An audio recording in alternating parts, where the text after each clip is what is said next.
Hi, I'm Dragasri from CanSec West. We've been working on a project here for a little while to document Exploit Hall of Fame. We'll really include tools, mitigations. Really, I'll look at all the offensive technologies over the last decade and a little bit before that that have been changing so much, and I think there's a lot that needs to be documented there. So when it came to this, the first name that I thought of to get input on and seek counsel on, and probably the first person that should be inducted into this kind of a Hall of Fame is my friend Mark Dowd, who came and graciously chatted with us about his background, gave us a few stories and some suggestions on the kinds of things that should be in a Hall of Fame, and maybe a little bit of crystal ball gazing about where offensive technologies are going in the future. So please welcome him.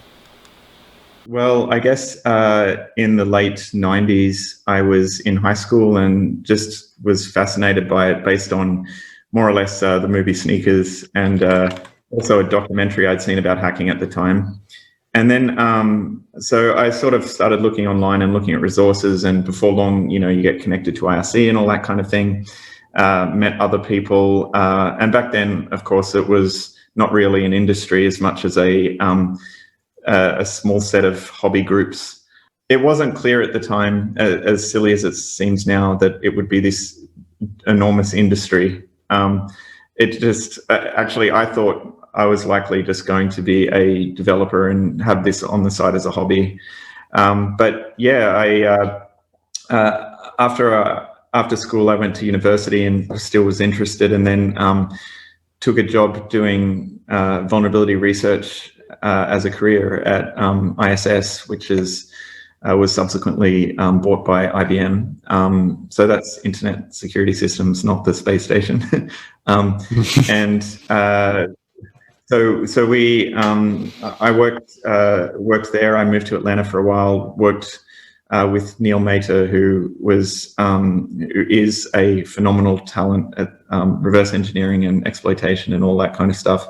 Other people like Caddis and several others, and people that I'd sort of known off IRC and interest groups. And so yeah, I was focusing at the time mainly on Linux and Linux-based systems, and then kind of switched over to Windows when it became apparent that I might be obsolete if I didn't. And continued doing that for a number of years. And eventually I started my own company, Azimuth, which where I could take that experience and, build on it. Two of the people I'd met over my early career, which was John McDonald, and through him, Justin, we wrote a book just before we started the company that sort of was attempting to be a taxonomy of how to find vulnerabilities and what kind of vulnerabilities existed in code at that time, and what kind of things you should look out for and things like that. And so with that being well received, that's when we're like, okay, maybe I can do a company and go out on my own. So I've been doing that ever since, I suppose. And the company was acquired by L3 3 years ago, and I'm still here. At the time, ISS had a group called ISS X-Force, and our charter really was to find vulnerabilities and publish them in much the same way Project Zero does now.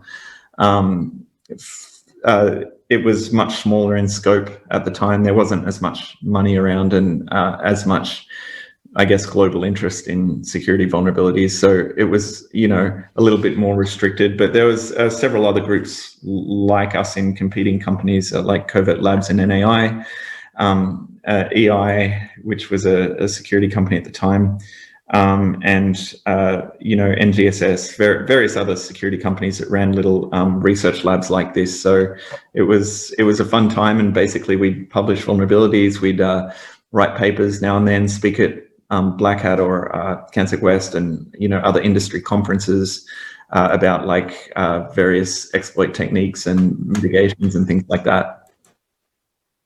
So tell me a little bit more about your time at Azimuth. You're a successful entrepreneur as well as a brilliant expert, right? Yeah, okay. So we decided to start up Azimuth, John McDonald and I, and we weren't really sure how it was going to go. But we kind of thought that we could, try and make this security consultancy initially, and that if it didn't work out, then we would probably be able to get jobs at, some other security company. But while we were fairly young, we could give it a shot. So we tried it out initially, just doing a little bit of consulting for like banks and a few vendors and stuff like that to get moving. And really what we wanted to do was be able to attract really good talent. And that's a difficult thing to do. And because we had recently published a book and done a couple of presentations that, resonated with the security community, what we tried to do is get on people early on that we also respected their research and thought that they were really talented researchers, and that ended up being successful, but also having a snowball effect, because we were able to get those people because they were excited to work with us at the time.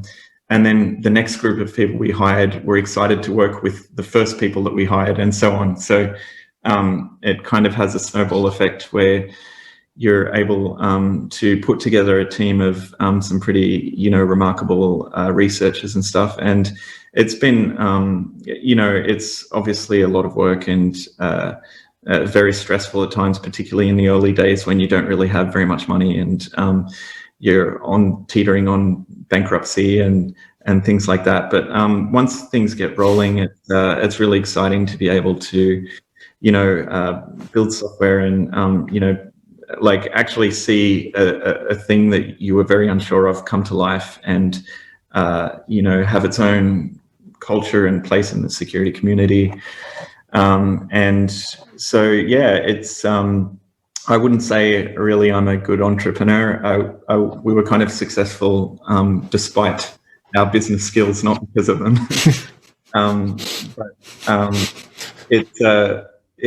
It's been a fun ride and obviously, like I said, quite stressful at times, but also can be quite fulfilling. Yeah, I guess so. Because when Azimuth first started, in those days, everybody was like, "Ooh, exploits, hacking," So that I guess it's become so much different and so much more acceptable and corporate. And since then, I guess it's been a big shift. I think there's actually been a long continuum of how the world and all the people in the community perceive this kind of thing. My earliest recollection of really this being put to the test was probably, the iDefense and those kind of things that started doing bug bounties back in early 2000, and not really bug bounties like you see today, like BugCrowd and HackerOne per se, but more like targeted third-party vendor research. And that was a big deal at the time. And then, there was other people that built on that in various different ways. Immunity, Dave Vitale's company did a product where, they were sort of offering exploitation framework that was an alternative to the free options that were available, like Metasploit. And Core was around in those days. There were a couple of them, and Nessus and some of the other early ones. Yeah, sorry, I didn't mean to interrupt. Yeah, that's right. Yeah, that's right. And so, very early on, there was most security products that were offering things like that. They might offer scanners and things like that, but not really real exploitation. But that sort of changed over time, I think, because of things like, iDefense, CDI, Immunity, and similar companies like that. So I think it's been an interesting development, and increasingly over time, as security has become a bigger deal, and global, geopolitical stability, and that has become come to the fore, and also like criminal investigations and things like that, where perhaps a lot of work that could be done manually in the past now really requires intelligent analysis of devices and things like that. I think the perception has changed over time to see that some of that is necessary, although it's a very polarized topic that is very often rehashed on social media. Oh, so it is. So it is. So let's not get into all that. I had to list some canned questions here. I mean, the background to all this for the folks on the stream is that we've been working in the background to try to work on a kind of exploit hall of fame and document what's been happening in the last decade. And there's been a lot of stuff that didn't really get a lot of press, but actually I think was significant and deserves some kind of notice and notification. So we've been working on that with a bunch of folks. So we had some kind of questions focused for you towards that effort there, because we're trying to document exploits. So, like the first one was, so if you think back in the last 10, you've got this long pedigree of bugs that last more than 20 years now, but we've kind of been looking at the last decade. What were the most memorable exploits that you think folks should be talking about and folks should know about? Well, I can try and talk about some of them. The truth is there's just such a large array of things that have come out over the last 10 years that have been really impactful in different ways.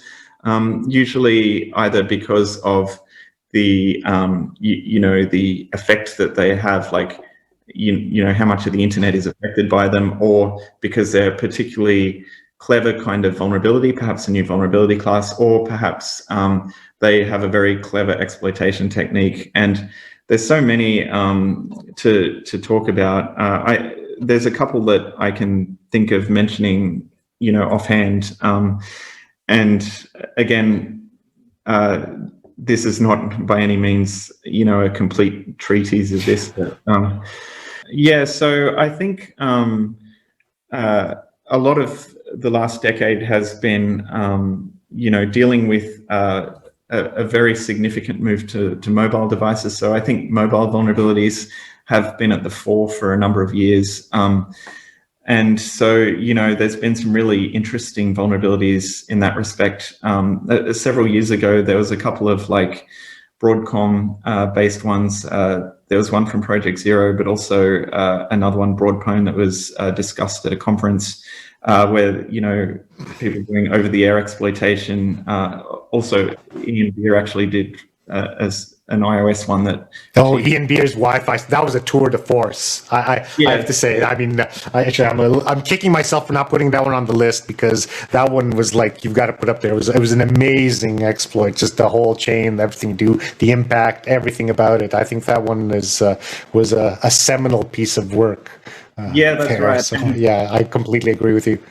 And so ones like that have been really interesting. I also think actually Natalie Silvanovich and Salo from Zero have done a series of really interesting remote attacks against various messaging apps, primarily on iPhone and Android. They did a really impressive discussion about iMessage, but they've also discussed more recently vulnerabilities in a number of other messaging apps. And, some of them were kind of RCE ones, like the iMessage thing they did, which was really impressive.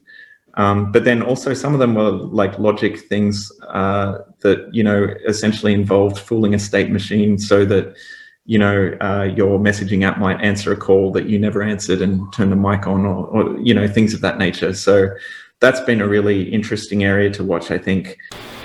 You're absolutely right. Natalie's work is a tour de force. She deserves to be inducted into any Exploit Writers Hall of Fame with her long body of work. But I think with the shift to mobile, we've also seen the race between the mitigations and exploit developers going on. What are your opinions on that? So I think you're right about obviously the cat and mouse game of mitigations really has turned up in the last decade, because before that mitigations obviously came out, but they were kind of few and far between. And they were also quite immature compared to, what's available now.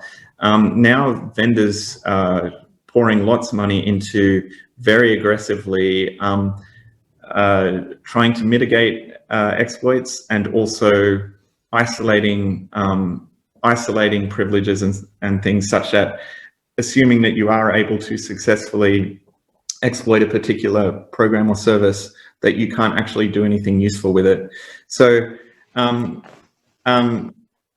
you know, a lot of the security, I would say, like in terms of like exploit mitigations, you know, obviously there's been ASLR, and then a lot of work on heap hardening, in particular, you know, poisoning blocks and isolation, not just at the OS level, but the browser level has done a lot of work in this area. More recently, because ROP became such a successful exploitation strategy, you know, there's been various CFI and, you know, in particular PAC, I would say, kind of mitigations. And so those have been increasingly, you know, raising the bar to prevent people from doing anything useful should they be able to exploit something. But the isolation has also taken off a great deal. You know, we used to, I can't remember exactly what year it was. I think it was around 2008 or something. They started introducing sandboxing into browsers. But since then, you know, a lot of processors use some kind of sandbox.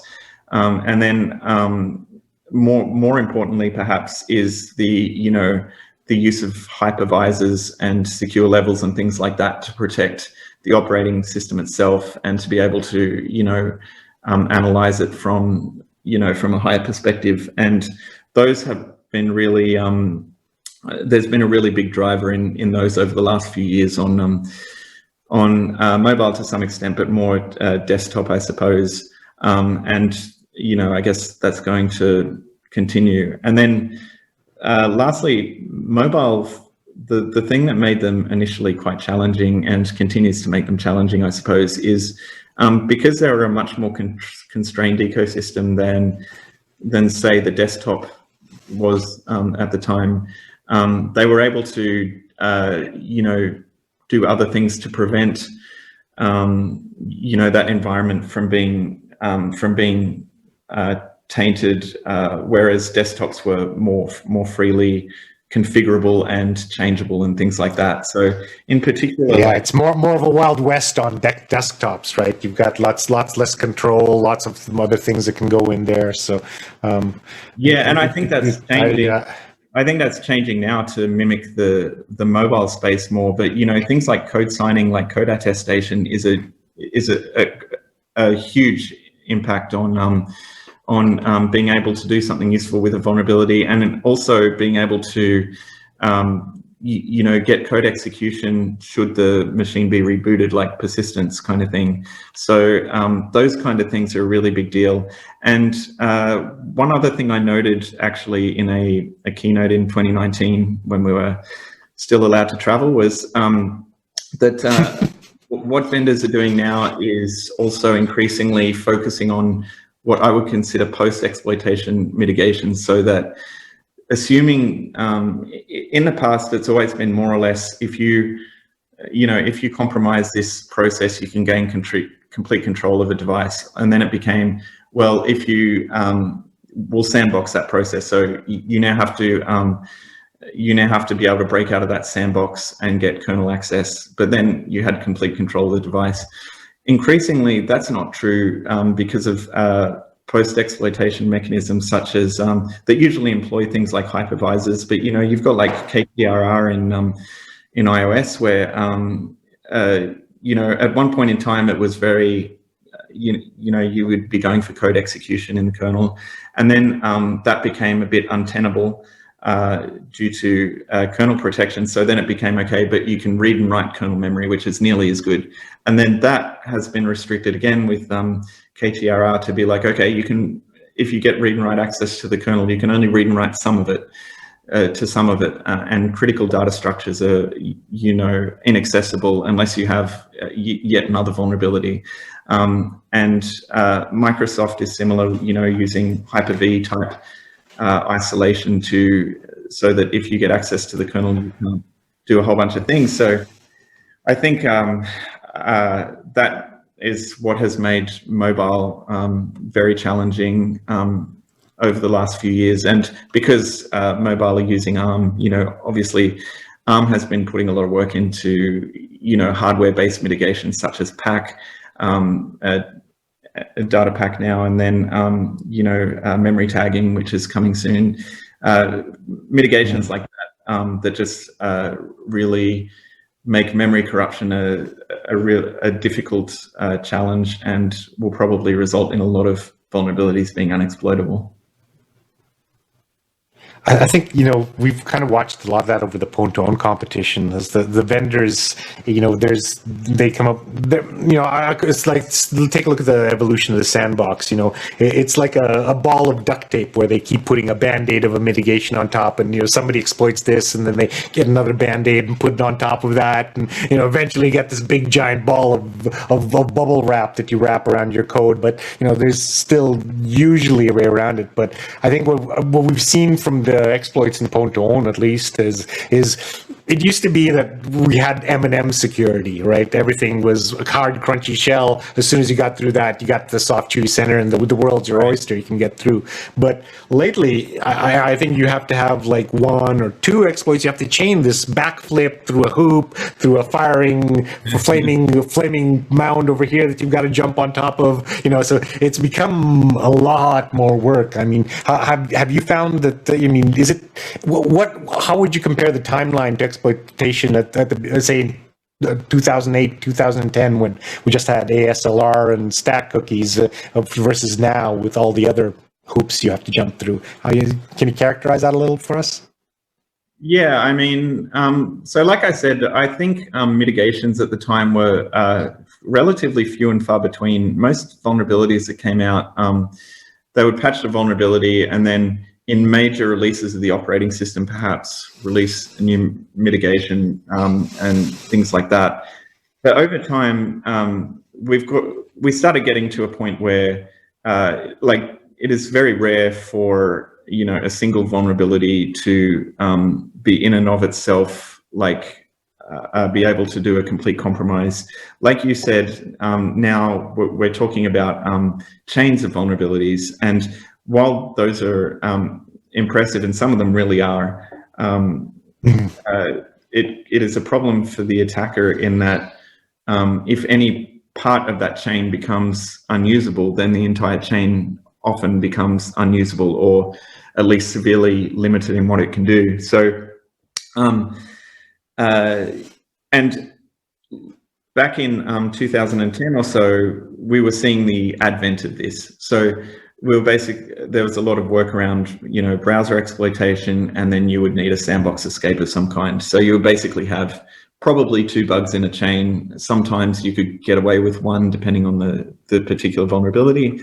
But as the attack surfaces were more carefully segmented, and additional layers of isolation were taking place, like I said, not just Sandbox, but perhaps a hypervisor for the operating system, or post-exploitation mitigations, you often need to be able to achieve a particularly useful result, perhaps 3 or 4 vulnerabilities, depending on what you're trying to do exactly. So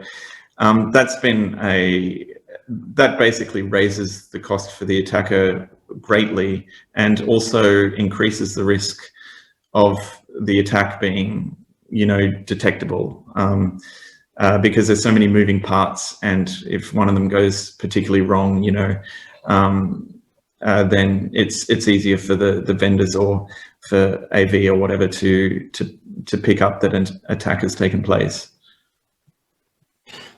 Here's a strange off-the-wall question. Do you find that it used to be that the lone wolf would be able to code and exploit from end to end, and now I see pretty much everybody who wins or does this thing has always got a team where one guy does one thing, he's the fuzzer guy, another guy's the ROP expert, So we've seen a lot of these sort of multifunctional teams are really required to build up an exploit these days. How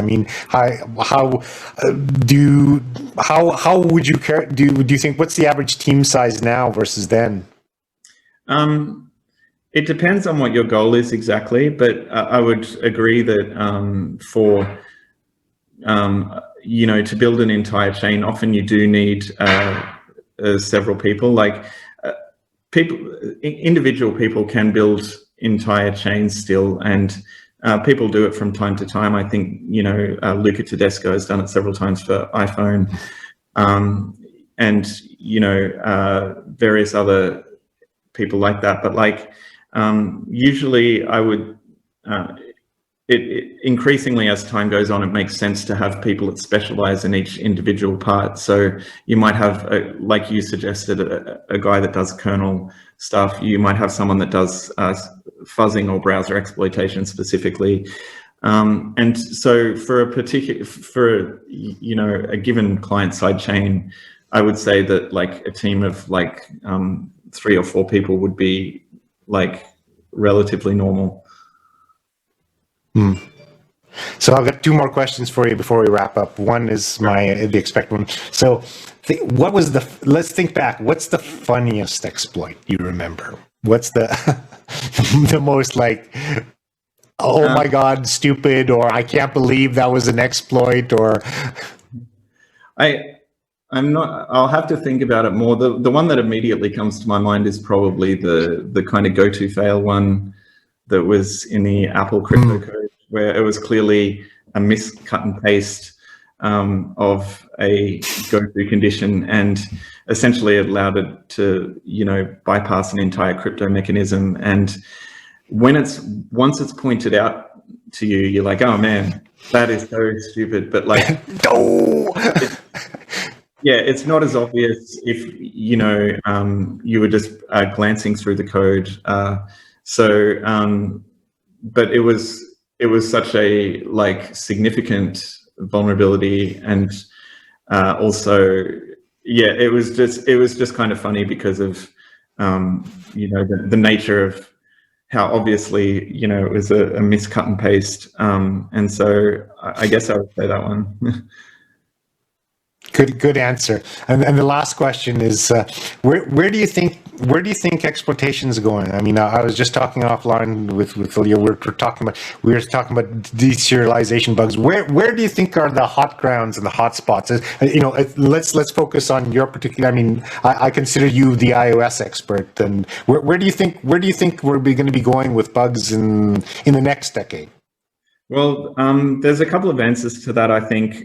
As we were talking about before, ubiquitously deployed memory integrity is making things really difficult for memory corruption style vulnerabilities. Not to mention, improvements in compiler technology or using, memory safe languages and things like that. I think exploitation of memory corruption vulnerabilities going into the future, a lot of them pretty soon will perhaps not directly gain code execution, but will be able to achieve some effect that's useful. Perhaps performing data-only style attacks. I talked before about how most iOS chains now don't gain code execution in the kernel due to various protections, but instead they get read or write to the kernel, and they basically do a data-only style attack and try and leverage that into execution or doing something useful. And I think vulnerabilities at other levels of the stack will kind of follow suit there, where increasingly you might have a remote vulnerability, but it will just be able to affect some data to have some useful effect. And this also includes perhaps logic style vulnerabilities, like I mentioned before with some of the bugs Natalie blogged about recently with chat style apps. Like perhaps you can't gain remote code execution with a particular bug, but you might be able to turn on the microphone surreptitiously or something like that, and that's a useful effect, but not code execution. So I think there'll be increasingly kind of vulnerabilities like that.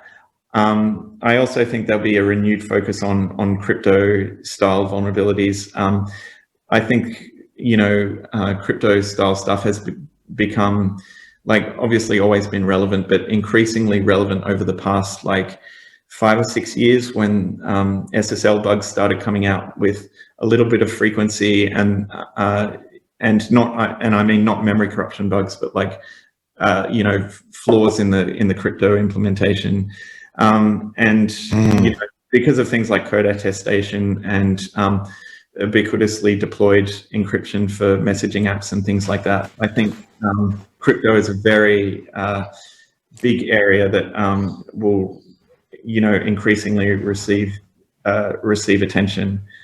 As a memory corruption, vulnerabilities themselves, I would also say one really interesting thing that I think we've seen recently, and it's getting bigger, is a focus on architectural nuances of the CPU or the architecture or the configuration of devices on a particular device. In terms of architectural flaws, Rowhammer was a huge thing, and there was various offshoots to that kind of. Rowhammer was like an observation that you can purposely create this particular vulnerability by exploiting essentially unreliable memory, but like that kind of formed a field of research that went for years, where there was like variations of that attack. And so on. And Spectre and Meltdown style attacks were similar. The speculative side channel stuff, it wasn't just one or two vulnerabilities. Like every 6 months or something, another like vulnerability comes out of a similar nature, and some of them are really amazing. Perhaps other CPU oddities. Being on one of the review boards for a conference, I know that there's a talk related to this, so can't really say much about it. But it's fine. Basically looking at rather than looking at just the software itself, looking at actually how the hardware is managing that at a lower level, and what small inconsistencies that hardware has with how it's supposed to be performing. So I think that is a big area going forward for endpoint devices. And then lastly, I guess I would say that very obviously there's a big uptick in vulnerabilities in cloud-based environments. There's a lot of, if you look at conferences in the last year or two, the huge swell in like talking about things like Kubernetes or AWS or Docker, etc. Yeah. There's just a lot of. I think I completely agree with that, because as we go, as everything starts to switch more over to that, that's going to become more critical and important there. And you actually just I lied. I'm going to ask you one more question about that area too, because I think that looking at the synergistic area, that's a really good point to look at it. But going back to something you said earlier, how important, especially with iOS, how important do you think our baseband attacks are? Are we going to be looking a lot more poking at that baseband processor in there, as well as other bits of the hardware, as opposed to just the main software CPU? Yeah, what's your guess? Yeah, that's definitely an area. So obviously there's been significant baseband research in the security community over the last 10 years, and that's only going to get bigger. Traditionally, the attraction of baseband style attacks is that a lot of the times they don't have as sophisticated mitigations and perhaps memory protections as the operating system. So that kind of makes it an attractive target. And not just cellular, but if you consider some of the other examples I pointed out earlier of good bugs over the last 10 years, in addition to cellular and baseband stuff, there's also like the Wi-Fi, Bluetooth chips and things like that. Like, exploiting, like there was a year or two where like everyone was looking at Broadcom and Marvel and, some of those. And again, that's a very attractive area because it's over the air, it's potentially silent, and usually the mitigations are a little bit more relaxed than they would be in the operating system. So definitely a lot of interesting things there, and a lot more to come.